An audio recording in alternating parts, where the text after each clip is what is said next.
So what's up mga guys, welcome back again to Richard Kabili Vlog. And for today's video, yan guys, ito yung ating kotse at meron tayo ditong gagawin.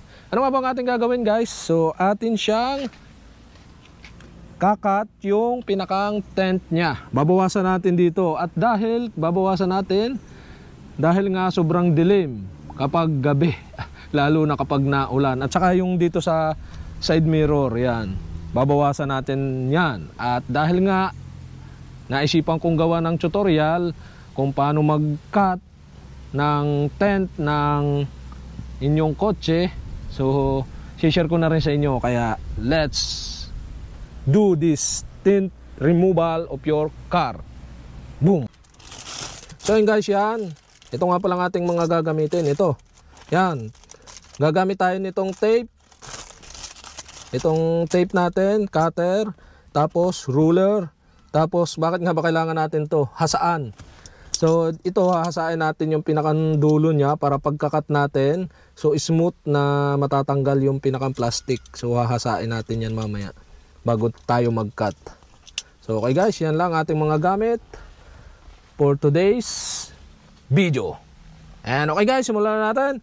So first things you can do is umupo kayo sa inyong, syempre dito sa manobela nyo, umupo kayo. At una nyong gagawin is i-set up nyo ng maganda ang pwesto nyo.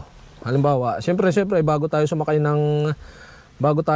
ng sasakyan, so sineset up natin yan first. Yan, check natin yung manobela, layo ng manobela, ganda ng upo natin, tapos sandal at yung visual natin. Yan guys, sa side mirror, sa unahan, yan. So dito yan, pinagbabasehan natin is ito. Yan. Kung gaano ito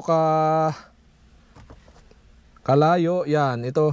Pagtingin nyo dito, yung tatamaan niyan, yun ang ating lalagyan ng tape na palatandaan at doon natin siya kakatin pa ganun.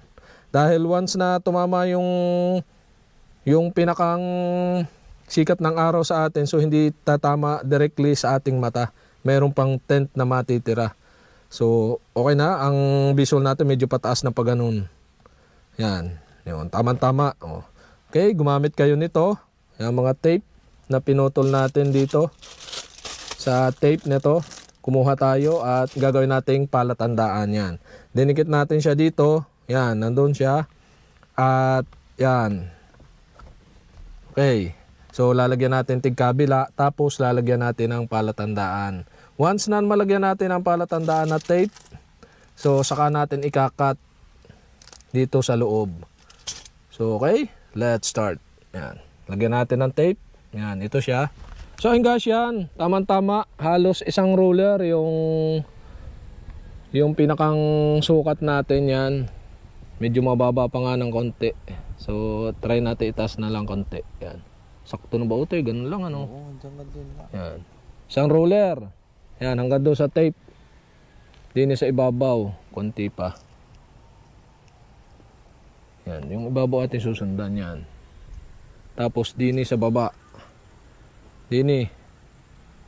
Bali, 4 na palatandaan ang ating gagawin para ano. Yan. At ayan na nga guys, nalagyan na natin ng mga palatandaan yan. Simula dito, dito, dito at saka diyan. Yan. Lalagyan na lang natin ng tape pa ganun. So dapat may katulong ka para sakto. So may katulong tayo, si Uto, yan. So atin siyang hahawakan pa ganun. Dalawa kami. So gagamit tayo nito, tape. Adhesive tape, yan, adhesive tape to. At ayun na nga guys, naitip na natin yung kabila. Yan, ito mamaya, ito yan, iangat mo ng konti, yan. Itatama natin to. Yan, pasakto.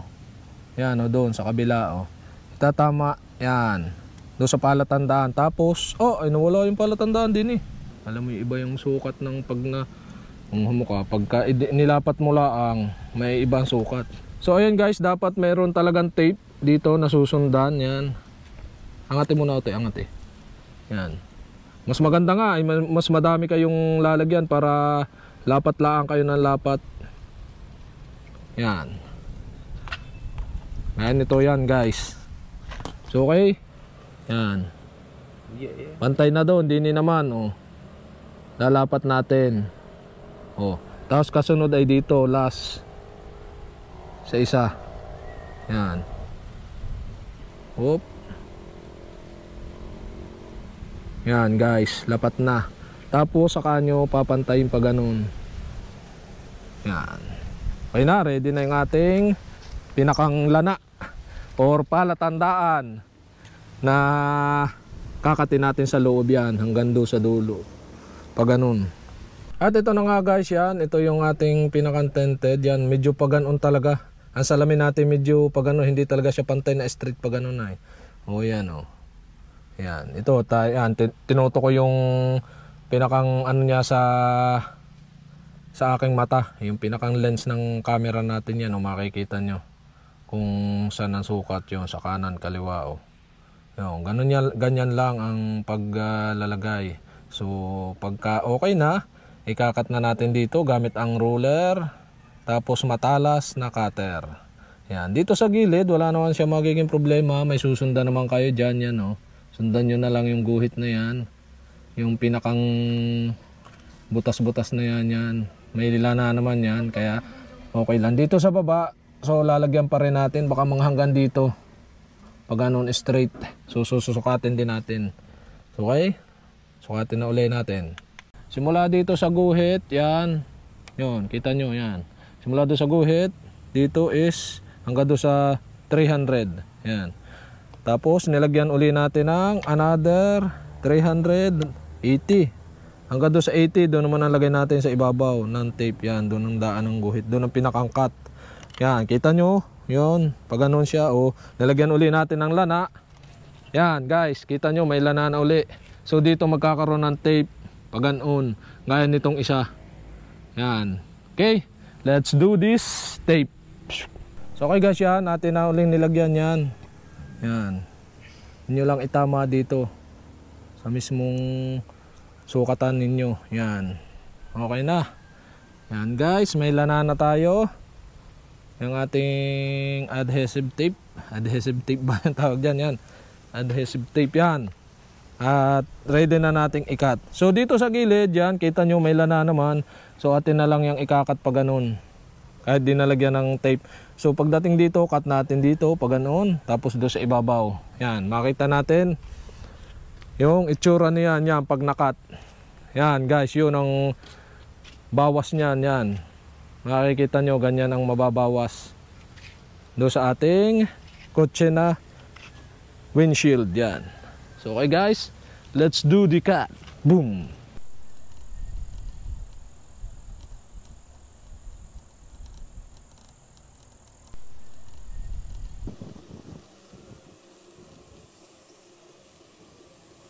Yeah.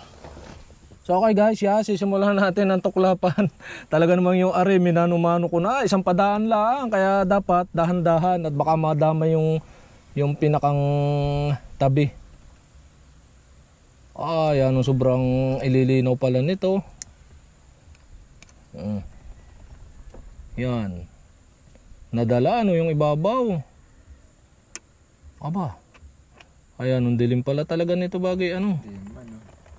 Yan Ay, liwanag.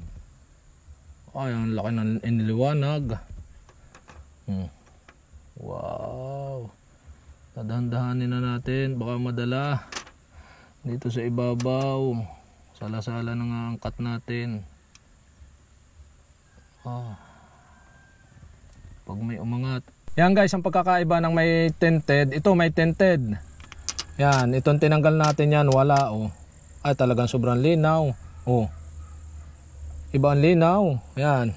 Tinatanggal pa natin, kaya naman sa gabi talagang yanong yanong dilim. So guys, yan, kita nyo ako. Yan, matatapos na dinahandahan natin. Yan. Kukunti na. Yan. Natanggal din. Abo. Ang gitna. Hindi, tanggal na yan. Yan. Yan guys, ito. Natanggal din Nagkaiga rin yung ating pagtatanggal ng tent Yan. Oh. Yan, tanggal na oh. Oh, kita nyo guys. Ito yung natanggal. Yan ito. Ay, natilas. Ito yung natanggal doon oh. Talaga namang yan ang dilim. Ay, kumpara mo ito nakaganto. Para ka naka-shades oh. Yan oh. Yan, tingnan nyo guys oh. Pag ano oh. Oh, ibang-iba pag wala oh, yan oh, wala. Tapos ganun oh. Ibang-iba. Kaya yan, laking baga. Masyadong madilim yung ating tent ay kaya napilitan akong mag-cut. Yan, itsura ng ating pagka-cut oh. Windshield cut. Yan, tatapon na natin to. Goodbye tent. Para malinaw yung ating visual ng kotse. Yan. Yan. Tatanggalin na daw natin yung tape. Tingnan natin kung pantay. Ari, mano-mano ko lang ang pagkakat. Ay, oh, yan ang hirap ay paggagamitan mo ng ruler. Ito ano, medyo ginamit ako ng ruler at nadulas pa yung ruler namin. Yan, hindi kasi nung pantay. Pero okay na yan. Hindi naman pansin. Hindi kasi nung pansin. Oh. Yan, kayo gagamit nito. Yan. Opya, tanggal. Yan. Oh. Tingnan nyo. Oh. Talagang nilagyan ko pa ng mga ganto-ganto. Para, yan, sa cutting. Ang loob nito, hindi rin kasi nung pansin. Pagka nakasarado yung pinakambintana. Yan. Pagka sarado, hindi rin kasi nung pansin kahit ano. May nakita akong ganito ay. Hindi na magpagabi. Oh, yan. Oh, guys. Ready for the night travel tayo. Yan, with my Ion. Yan. Okay? Ready na, ready na. So dito naman sa gilid, tatry natin, pinag-iisipan ko pa kung bilog or yung paganon. Yung triangle na naka ganon oh. Tapos paganon. O try mo daw na sarhan sa bintana diyan. Sa kabila kung kita ang loob. Kung aninag, sari. Sa bintana diyan sa kabila. Try mo. Titingnan natin kung ano. Sarado na ba? Oh, mukha. Oh, hindi kasi nung pansin, hindi kasi pansin ang mukha. Damit lang ang kita. Hindi kasi nung pansin. Oh, paglalapit, ito sari. Oh. Yun, oh, hindi pa rin. Kahit titigan ko din sa kalapit, hindi pa rin. O pagbukas lang maliwanag, pero pag sara, hindi pa rin. Okay pa rin naman pala. Yan. Tinanggal na natin yung tent ng ating harap. Pinaplano ko sana dito, ikakat ko pa ganun. Ang problema naman, so medyo pag uminit ng todo, talagang pasok na pasok sa loob. Ang init, kaya medyo try kong ano, ito muna. Pag medyo nasasagwilan ako dito, so madali na maikat, ikakat na lang pa ganun. Oh. May lana naman yan, kaya kahit mano-mano. Oh. Basta matalas yung inyong cutter. So ayun nga guys, yan. Nakat na natin yung harap, yan. Yan, kita nyo ang difference yung nasa taas o nasa baba. Talaga namang ibang-ibang kulay. Talagang kung wala yung ano, nakakapanibago. Oo, nakakapanibago. Parang ang linaw ano. O kitang-kita mo yung pinakang ano, yung harap. Linaw. Kaso pag magbibideo tayo ng GoPro, so may guhit, dapat ilalapit-lapit natin ng konti. Ano? Para walang guhit. Yan. O maglalagay tayo dito ng fix na pang-video. Yan, guys. Ready na. Okay na. Ready na tayo for the night ride. Oh, medyo lumiwanag pati yung ano natin. Yung pinakang video natin sa loob ng kotse natin. Na iba-iba. Ibang-iba. Maliwanag. So, yung side, hindi na muna natin gagawin ngayon. So sa mga susunod na araw natin gagawa natin ng vlog. Abangan nyo na lang kung paano naman gumawa nung bilog or yung triangle. So pag-iisipan pa natin kung yung bilog ba or yung pa-triangle ang gagawin natin. So for today muna, yung munang harap, yan. At okay naman, naikat naman natin kahit papano. So yun guys, yan yung tama ng ano, yan oh. Dito na tama, yung sa may tinted, yan. Kita nyo yung sikat ng araw. So natama ay sa ganto, hindi sa mismong mata. Kaya tama na lang yung taas nito, yung pagkakakat natin.